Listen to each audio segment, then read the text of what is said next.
I noticed the cold before I noticed the silence, not just the kind that comes from an empty house, but something deeper, like the heat had been off long enough for the walls themselves to feel unfamiliar. I set my bag down just inside the door and stood there for a second, listening.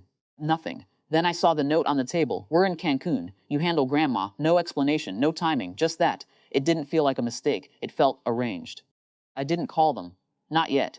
I moved through the house instead, slower now, aware of how quiet it was. Her room was at the end of the hallway. The door was open. At first, I didn't understand what I was looking at.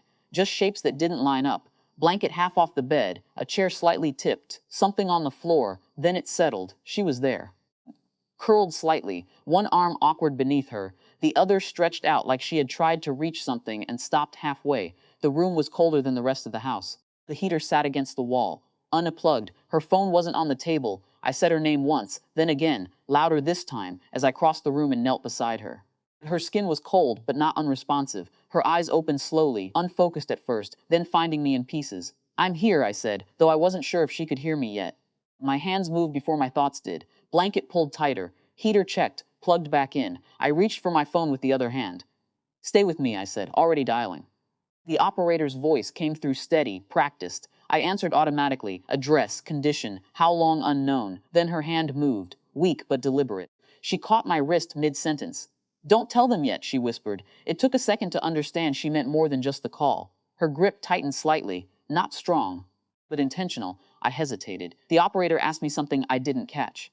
"I need to keep talking," I said quietly, unsure who I was answering. Her eyes were clearer now, focused in a way that didn't match the rest of her body. "Not them," she said again, softer this time. Then she pressed something into my palm, small, hard, folded. I closed my hand around it without looking.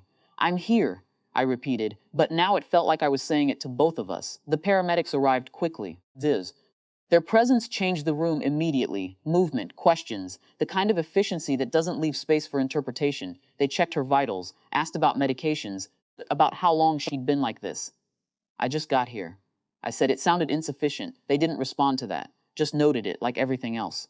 As they lifted her onto the stretcher, she looked at me again, not fearful, not confused, just aware. I nodded once, though I wasn't sure what I was agreeing to. They took her out through the hallway, past the table where the note still sat. The door closed behind them, and the house returned to its quiet, but it wasn't the same quiet anymore. It felt exposed. I stayed there for a while, standing in the middle of the living room, the folded object still in my hand. Eventually, I opened it. Inside was a small key, and a piece of paper worn at the edges, a name, a bank, a box number. No explanation, just enough to suggest this wasn't new. I sat down slowly, the heater humming faintly in the background now that it was plugged in again. The warmth hadn't reached the room yet. I thought about calling them, explaining, accusing, demanding. But the note on the table made that feel pointless. They already knew enough to leave. By the time they came back, the house felt different again. Warmer, technically, but altered in a way that wasn't about temperature.